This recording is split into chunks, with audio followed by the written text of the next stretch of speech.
Bueno, hoy vamos a ver un tema muy interesante que es el desarrollo embriológico del aparato respiratorio. Bueno, vamos a ver la formación del divertículo respiratorio, es decir, la formación de la yema pulmonar. ¿A qué edad o en qué semana aparece el divertículo respiratorio? El divertículo respiratorio aparece a la cuarta semana de desarrollo, mediante una evaginación del intestino anterior. En esta imagen podemos ver de color amarillo, desde la región de la orofaringe hasta la región del divertículo hepático, es precisamente el intestino anterior. Desde el divertículo hepático hasta la región del colon transverso es el intestino medio, y desde la región del colon transverso hasta la cloaca es precisamente el intestino posterior. Entonces, repetimos, ¿de dónde brota la yema pulmonar o divertículo respiratorio?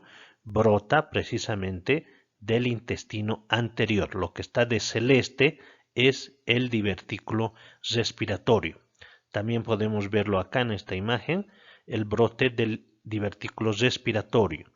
Como sabemos bien, el intestino primitivo se forma del endodermo, por tanto podemos decir que el divertículo respiratorio básicamente es todo su epitelio de endodermo. Igualmente acá podemos ver el origen del divertículo respiratorio. En este gráfico podemos ver un corte a través de la tráquea y vemos que la tráquea está formada precisamente de un epitelio, ¿no? Tiene cartílago y va a tener tejido conectivo, además de músculo liso. Entonces, todo el epitelio de la laringe, la tráquea, los bronquios y los pulmones es de tejido endodérmico. Sin embargo, el cartílago, el tejido conectivo y el músculo liso del aparato respiratorio proviene de la hoja esplásnica o visceral del mesodermo. Hablaremos de la formación del tabique tráqueo-esofágico. Al inicio, la yema pulmonar tiene comunicación con el intestino anterior, que podemos ver nosotros de color amarillo. El intestino anterior formará el esófago, por tanto, el primordio respiratorio de celeste con lo de amarillo, que es el intestino anterior, que formará el esófago, tienen comunicación.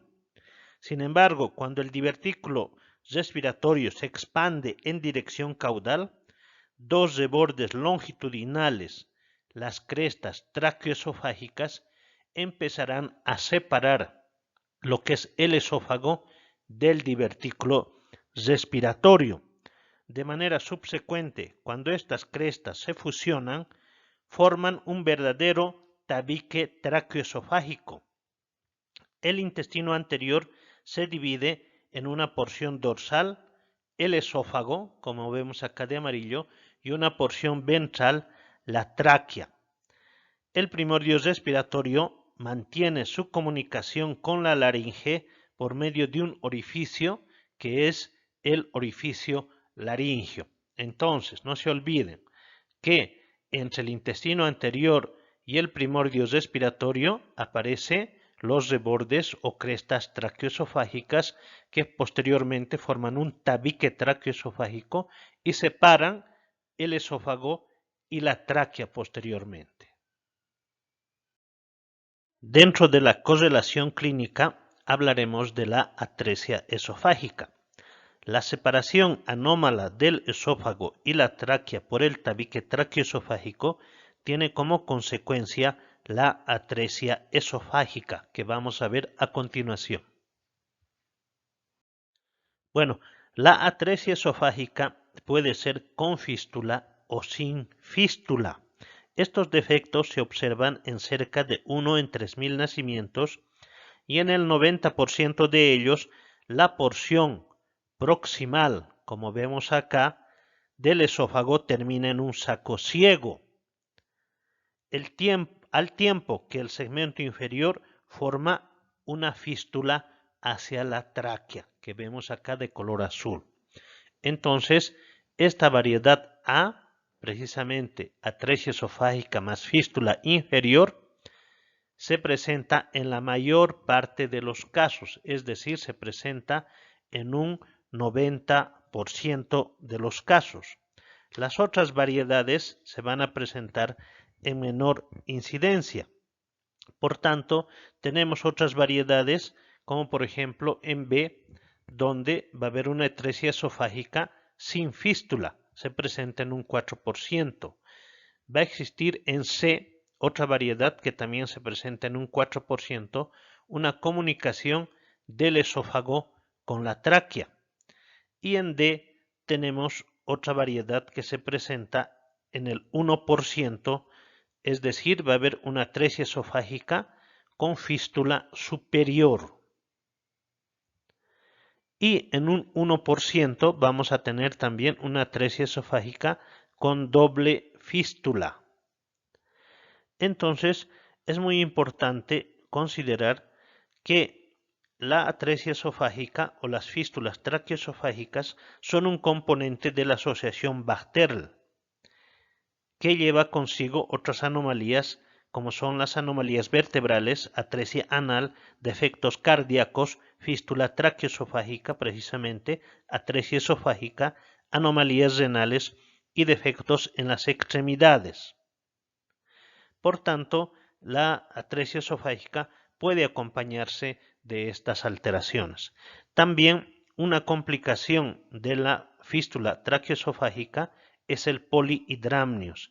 Entonces, cuando nosotros, como pediatras, nos indican hay una cesárea por polihidramnios, lamentablemente puede ser una mala noticia, la cual puede derivar en un defecto del líquido amniótico, el cual no puede pasar al estómago ni al intestino tras ser deglutido por la atresia esofágica. Por tanto, esto puede ser un factor de riesgo para atresia esofágica u otras malformaciones. De igual modo, en el momento del nacimiento, el contenido gástrico o el líquido amniótico o ambos pueden ingresar a la tráquea por la fístula, lo que desencadena en una neumonitis o una neumonía.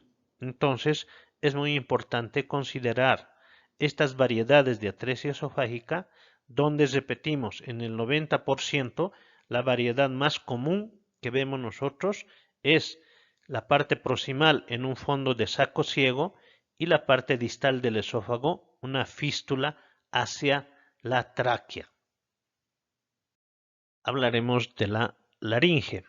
Bueno, en esta imagen podemos ver en la laringe que está constituida de un epitelio interno de la laringe que va a ser de endodermo. También podemos ver en la laringe tres cartílagos, el cartílago tiroides, el cartílago cricoides y el cartílago aritenoides, los cuales forman la manzana de Adán que se observa muy bien en el adulto. También podemos observar las cuerdas vocales falsas y las cuerdas vocales verdaderas en la región de la laringe, además de que podemos ver el orificio laringio. Veremos cómo se forman precisamente estas estructuras de la laringe. La laringe, prácticamente el epitelio de la laringe se va a formar a partir del endodermo. No obstante, los cartílagos y los músculos van a derivar del mesénquima del cuarto y sexto arco faríngeo. Aproximadamente en el momento en que los cartílagos se forman, el epitelio laringio también prolifera con rapidez, lo que origina la oclusión temporal de su luz. Más tarde, la vacuolización y la recanalización van a dar origen a un par de huecos laterales que vemos acá, los ventrículos laringios. Estos huecos están limitados por dos repliegues tisulares que se convierten en las cuerdas vocales falsas y las cuerdas vocales verdaderas. Debido a que la musculatura de la laringe deriva del mesénquima del cuarto y sexto arco faríngeo, los músculos de la laringe son inervados por ramas del décimo par craneal o nervio vago. Es así que el nervio laringio superior inerva los derivados del cuarto arco faringio y el nervio laringio recurrente inerva con los derivados del sexto arco faringio. Entonces, acá también podemos ver una imagen real del orificio laringio, que es muy importante para los procesos de intubación. Bueno, hablaremos de la formación de la tráquea, los bronquios y los pulmones. Al tiempo que se separa del intestino anterior, la yema pulmonar forma precisamente la tráquea y dos sacos laterales, las yemas bronquiales primarias. Al inicio de la quinta semana, cada una de estas yemas bronquiales primarias se ensancha para constituir los bronquios primarios derecho e izquierdo. El derecho genera precisamente 3 bronquios secundarios, 1, 2 y 3, y el izquierdo genera 2 bronquios secundarios, 1 y 2. Esto va a anunciar la formación de 3 lóbulos en el pulmón derecho, el superior, el medio y el inferior, y anuncia la formación de 2 lóbulos en el pulmón izquierdo, el superior y el inferior. Entonces, así queda formado de esta manera la tráquea y los bronquios principales. Bueno, los espacios disponibles para los pulmones precisamente son 2 agujeros o canales denominados canales pericardio-peritoneales. Estos son estrechos y se ubican a cada lado del intestino anterior. De manera gradual, estos huecos entre el abdomen y el tórax quedan ocupados precisamente por los pulmones en crecimiento, que podemos ver acá de color verde, derecho e izquierdo.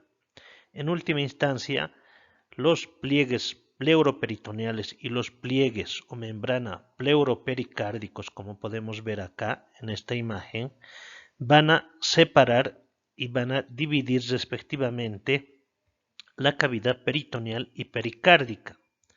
Los espacios remanentes constituyen las cavidades pleurales primitivas. Estamos viendo acá la pleura visceral que rodea al pulmón, precisamente, y la pleura parietal que está por fuera de la pleura visceral. Y entre los dos tenemos el espacio o la cavidad pleural primitiva. En este gráfico también de acá podemos ver precisamente el pulmón de verde derecho y el pulmón izquierdo. Y rodeándole tenemos a la pleura visceral y más afuera la pleura parietal. Y entre los dos un espacio, la cavidad pleural precisamente. Más aquí abajo vamos a ver el corazón con su cavidad pericárdica. Aquí vamos a ver el tubo neural y aquí tenemos también las vértebras en esta imagen. Como podemos ver en esta imagen, el mesodermo que cubre el exterior del pulmón se convierte en la pleura visceral, lo que está de rojo. Entonces todo lo que está rodeando de rojo al pulmón es precisamente la pleura visceral. La capa de mesodermo somático que cubre el interior de la pared corporal se transforma en la pleura parietal, que como vemos acá está de azul.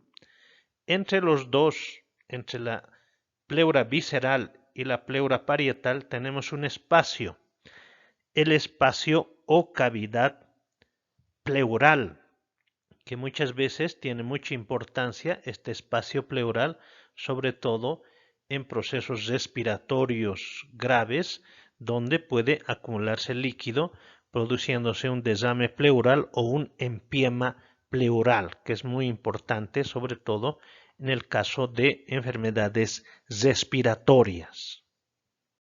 Bueno, al continuar el desarrollo, los bronquios secundarios se dividen una y otra vez con un patrón dicotómico, es decir, de 2 en 2, para dar origen posteriormente a 10 bronquios terciarios en el pulmón derecho y a 8 bronquios terciarios en el pulmón izquierdo, lo que crea los segmentos broncopulmonares del pulmón adulto.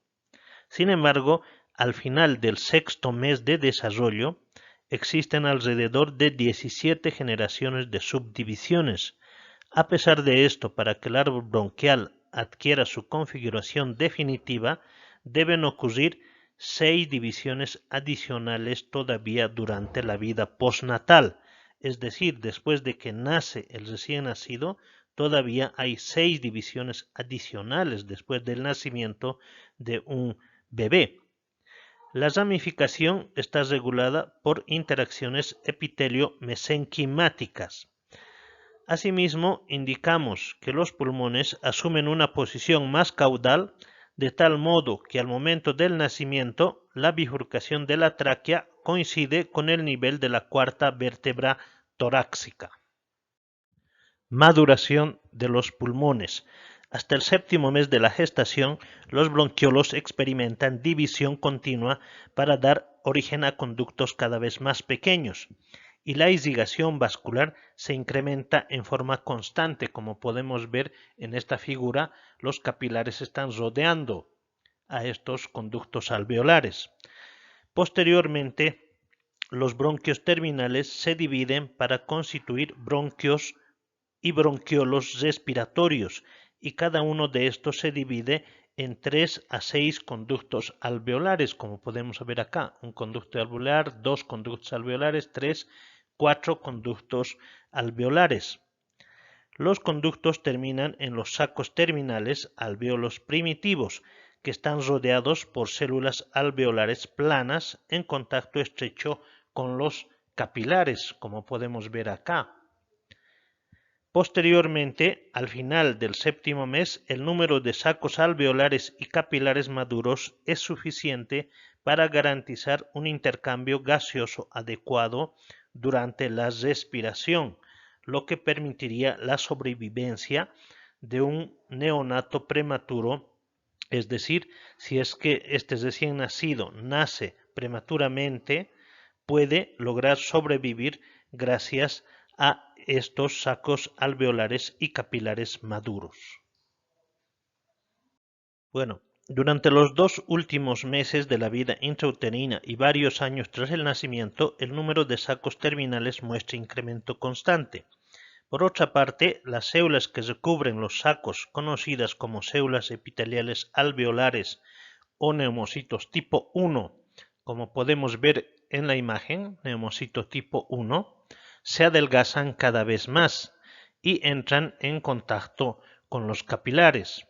Es así que un capilar más un neumocito tipo 1 van a constituir prácticamente lo que es la barrera hematogaseosa, que nos va a proteger de las partículas extrañas, el humo, a nuestro sistema respiratorio. También al finalizar el sexto mes vamos a poder advertir la aparición de otro tipo de células. Estamos hablando de los neumocitos de tipo 2, que está aquí de color verde. Estos neumocitos de tipo 2 van a producir una sustancia que vemos acá de color amarillo, que se denomina el surfactante. Esta sustancia es un fosfolípido que es muy importante para que el alvéolo no se colapse. Asimismo, podemos ver en este gráfico a los capilares sanguíneos y a los alvéolos pulmonares. Antes del nacimiento, los pulmones están llenos de un líquido con alto contenido en cloruro y proteínas escasas, y cierta cantidad de moco proveniente de las glándulas bronquiales. Sin embargo, toda esta secreción se reabsorbe al momento de nacer el recién nacido. Como el surfactante derivado de las células del epitelio alveolar tipo 2, la cantidad de surfactante en el fluido se incrementa, en particular durante las últimas 2 semanas previas al nacimiento. Entonces, este dato es muy importante. La cantidad de surfactante se forma en cantidad masiva las últimas 2 semanas.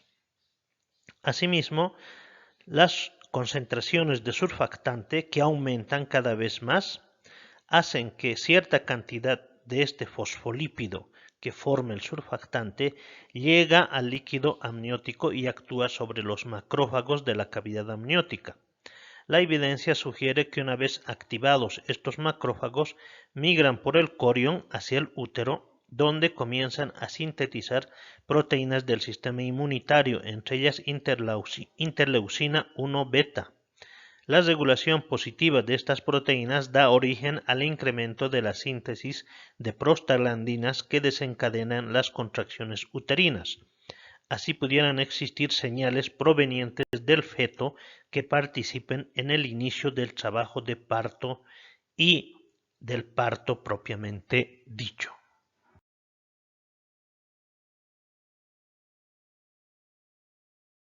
Los movimientos respiratorios fetales inician antes del nacimiento y generan la aspiración del líquido amniótico. Estos movimientos son importantes para estimular el desarrollo pulmonar y acondicionar a los músculos respiratorios.